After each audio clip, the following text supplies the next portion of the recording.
தமிழ்நாட்டில் திமுக அதிமுகவிற்கு கிடைத்துள்ள வாக்குகள் கடந்த மக்களவைத் தேர்தலை விட தற்போது குறைந்துள்ளதை புள்ளி விவரங்கள் வெளிக்காட்டுகின்றன.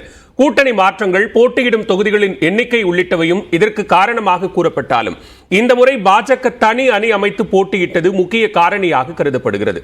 அது பற்றிய விவரங்களை இனி பார்க்கலாம். தமிழ்நாட்டின் 24 மக்களவை தொகுதிகளில் 2019 ஆண்டு போட்டியிட்ட திமுக 1,40,00,000 அதிகமான வாக்குகளை பெற்றது. இந்த முறை கொங்கு நாடு மக்கள் தேசிய கட்சிக்கு ஒதுக்கப்பட்ட நாமக்கல் தொகுதி உட்பட 22 தொகுதிகளில் உதயசூரியன் சின்னத்தில் திமுக போட்டியிட்டது. இதில் 1,16,00,000 வாக்குகள் திமுகவிற்கு கிடைத்துள்ளன. அந்த வகையில் கடந்த மக்களவை தேர்தலை விட தற்பொழுது திமுகவிற்கு 6.6% வாக்குகள் குறைந்துள்ளதை அறிய முடிகிறது. இதேபோல் 2019 ஆண்டில் 20 மக்களவை தொகுதிகளில் போட்டியிட்ட அதிமுக தனித்து 83 லட்சம் வாக்குகளை பெற்றது. தற்பொழுது 34 தொகுதிகளில் போட்டியிட்ட நிலையில் அதிமுக 88 லட்சம் வாக்குகளை பெற்றுள்ளது. கூடுதலாக 14 தொகுதிகளில் போட்டியிட்ட போது 5 லட்சம் வாக்குகளை மட்டுமே அதிகமாக பெற்றுள்ளது. பாரதிய ஜனதா கட்சியை பொறுத்தவரை 2019 ஆண்டு மக்களவைத் தேர்தலில் 5 இடங்களில் போட்டியிட்டு 3.62% வாக்குகளை பெற்றிருந்தது.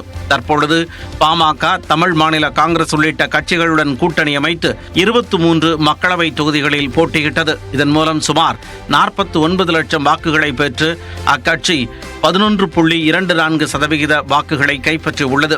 காங்கிரஸ் கட்சியை பொறுத்தவரை 2019 ஆண்டு மக்களவைத் தேர்தலில் 12.72% வாக்குகளை பெற்றிருந்த நிலையில் தற்பொழுது அது 10.67% குறைந்துள்ளது. நாம் தமிழர் கட்சிக்கான வாக்கு சதவிகிதம் கடந்த மக்களவைத் தேர்தலை விட இந்த தேர்தலில் கணிசமாக அதிகரித்துள்ளதையும் புள்ளி விவரங்கள் மூலம் அறிய முடிகிறது.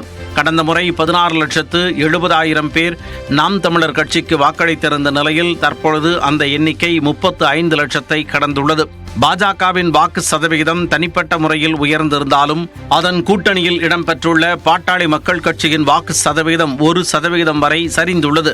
அதே சமயம் 2019 ஆண்டு மக்களவைத் தேர்தலில் சிதம்பரத்தில் மட்டும் பானை சின்னத்தில் போட்டியிட்டு வென்ற விடுதலை சிறுத்தைகள் கட்சி இந்த முறை 2 தொகுதிகளிலும் பானை சின்னத்தில் போட்டியிட்டு வென்றதன் மூலம் அக்கட்சிக்கான வாக்கு வங்கி 1% வரை அதிகரித்துள்ளது. 2019 ஆண்டு மக்களவைத் தேர்தலில் அதிமுக கூட்டணியில் 4 தொகுதிகளில் போட்டியிட்ட தேமுதிக இந்த முறை 5 தொகுதிகளில் போட்டியிட்டது. அந்த வகையில் 2019 ஆண்டு மக்களவைத் தேர்தலில் 9,29,000 வாக்குகள் பெற்ற அக்கட்சி தற்போது 11,23,000 வாக்குகளை பெற்றுள்ளது.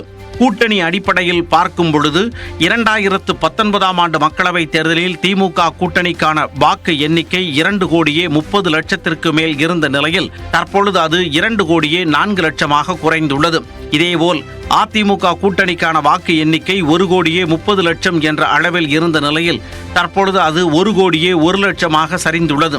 அந்த வகையில் திமுக, அதிமுக ஆகிய 2 கூட்டணிகளிடம் இருந்து குறிப்பிடத்தக்க வாக்குகளை பாஜக கூட்டணி பிரித்துள்ளதை புள்ளி விவரங்கள் தெரிவிக்கின்றன.